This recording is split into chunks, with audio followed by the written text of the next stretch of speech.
Zone 2.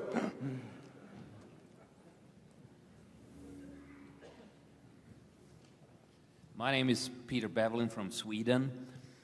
How do you perceive Guinness long-term economics growth-wise? Fitz, is that, would you repeat that, Fitz? Was it what firm growth-wise? Guinness. Oh, Guinness. Yeah, I'm not as much of an expert on Guinness's products as Charlie is. We approve that. You didn't hear me. He said I proved that. I made the decision to buy Guinness, and Guinness is down somewhat from. Actually, the price in pounds is about the same, but the pound is at about $1.46 or 7 against an average of $1.80 something. So we've had a significant exchange loss on that. The Guinness is, despite the name, the main product, of course, is Scotch, and that's where most of the money is made. Oh, they make good money in brewing, but distilling is the main business. And the usage of Scotch, particularly in this country, the trends have not been strong at all. But that was true when we bought it too.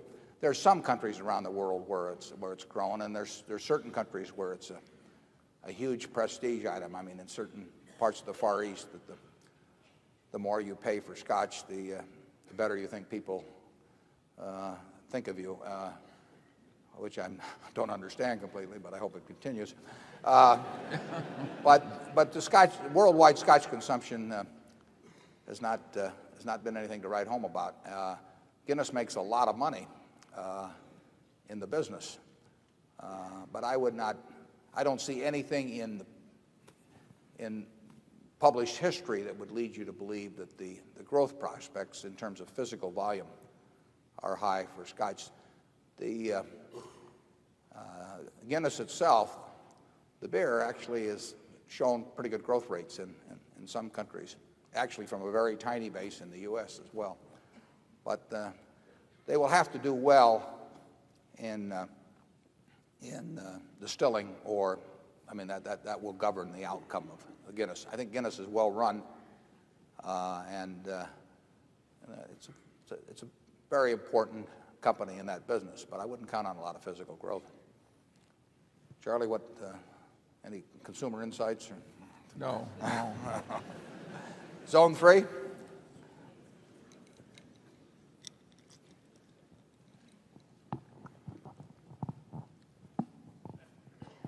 Mr. Buffett, my name is Arthur Collius from Canton, Massachusetts, and I'd like to know how you respond to the question that my associates asked me when they say that Berkshire Hathaway has been a good investment up to now, but if, God forbid, something happens to Mr. Warren Buffett. Well, I'm glad you didn't say Charlie Munger. Now, Berkshire will do just fine. We've got a wonderful group of businesses. I've told you the two things I do in life, and in terms of the managers we have, you'd have to come in and really want to mess it up, I would think. And we don't have anybody like that in terms of succession plans at Berkshire. And then there's the question of allocation of capital, and you could do worse than just adding it to some of the positions that we already had. The ownership, if I die tonight, the ownership structure does not change. So you've got the same large block of stock that has every interest in having good successor management as I would. I mean, there would be no greater interest, and it's not a complicated business. I mean, you ought to worry more about, if you own Microsoft, about Bill Gates, I think, or something of the sort. But this place is, we've got a group down here that are running these. You didn't see me out at Borsheim selling any jewelry the other day. I mean, that's somebody else's job. So it's not very complicated. Incidentally, I think I'm in pretty good health. I mean, this stuff will do wonders for you if you'll just try it. Charlie, do you want to add anything? Yeah, I think the prospects of Berkshire would be diminished, obviously diminished, if Warren were to drop off tomorrow morning. But it would still be one hell of a company. and I think it would still do quite well. I used to do legal work when I was young for Charlie Skouras.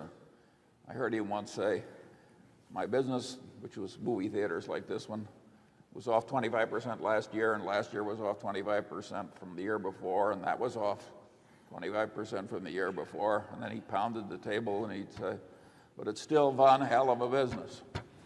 It's not a formula we want to test, incidentally. No. It is one hell of a business, though, we've got here. I mean, if you saw what happened at Berkshire headquarters, you would not worry as much. There's very little going on there that contributes to things. We're right now at our peak of activity. This is it. Zone 4. First of all, my name is Al Martin, and my wife, Terry, is here with me. And I appreciate the invitation to attend this meeting. I was a little bit dubious and quite excited at that game Saturday night. I didn't know which side was going to throw the game to the other one, but I did find out at the end. The first question actually was somewhat answered, but not fully. Has the board considered a reverse split? My experience has been that... Would you like to make that a motion? There was a motion for a reverse split. I would say a 2-for-1, because if it were 3 or 4-for-1, I might end up with no shares, or fractional shares. But anyway, my experience has been that all of the stocks that have split have gone down in the next 2 or 3 months or the next 2 or 3 years, including one which you are drinking, which is a flat Coke. Also, I have observed Merck over the last several years to be hitting a low which split 3-for-1. So I think that, you know, the reasons for splitting stocks are to make it affordable. I found that every stock I ever bought was never affordable. I found the reason I bought it was because I couldn't afford not to buy it. So that's a different philosophy. I guess that's somewhat shared indirectly with the board's running of the stock. The second question, which is has to do with... Hope it's as easy as the first question.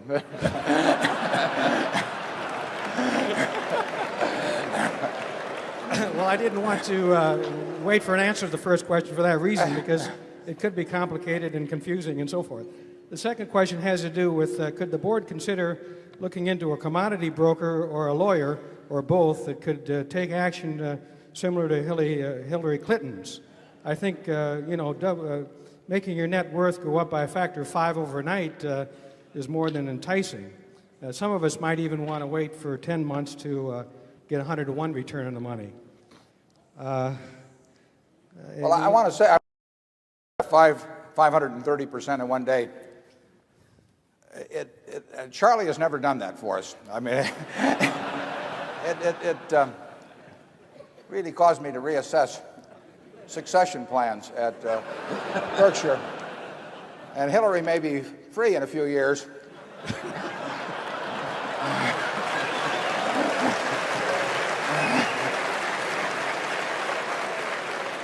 I hope you're applauding over coming to Berkshire, not being free, but I'll leave that up there. Okay, that was their second question. That was my second question.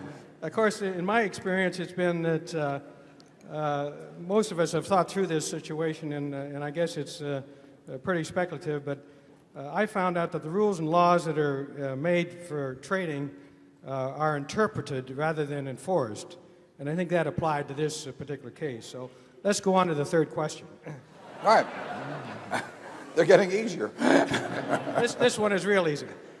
My wife was a collector of blue chip stamps for many, many years, and she bought some stamps with her. What should she do with them? Well, we can give you a definitive answer to that. Charlie and I entered this trading stamp business to apply our wizardry to it in, 1969 or so, Charlie? Yes. We were doing what then, about 110 million? No, it went up to 120. Okay, and then we arrived on the scene, and we're going to do what, about 400,000 this year? Yes. Yeah. That shows you what can be done when your management gets active. We have presided over a decline of 99.5%. Yeah. but we're waiting for a bounce. And I would say this.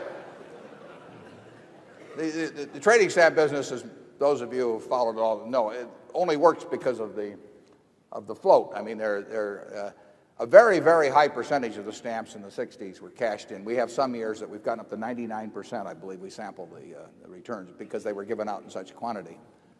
But our advice to anyone who has stamps is to save them because they're going to be collector's items, and besides, if you bring them to us, we have to give you merchandise for them. So tell her to keep them. They'll do nothing but gain in value over years. Going back incidentally, your point on the split. Going back incidentally, your point on the split. I think most people think that the stock would sell for more money split. We wouldn't necessarily think that. I think most people think that the stock would sell for more money split. We wouldn't necessarily think that was advisable in the first place, but in the second place, we don't think it would necessarily be true over a period of time. We think our stock is more likely to be rationally priced over time following the present policies than if we were to split it in some major way. And we don't think the average price would necessarily be higher. We think that the volatility would probably be somewhat greater. And we see no way that volatility helps our shareholders as a group.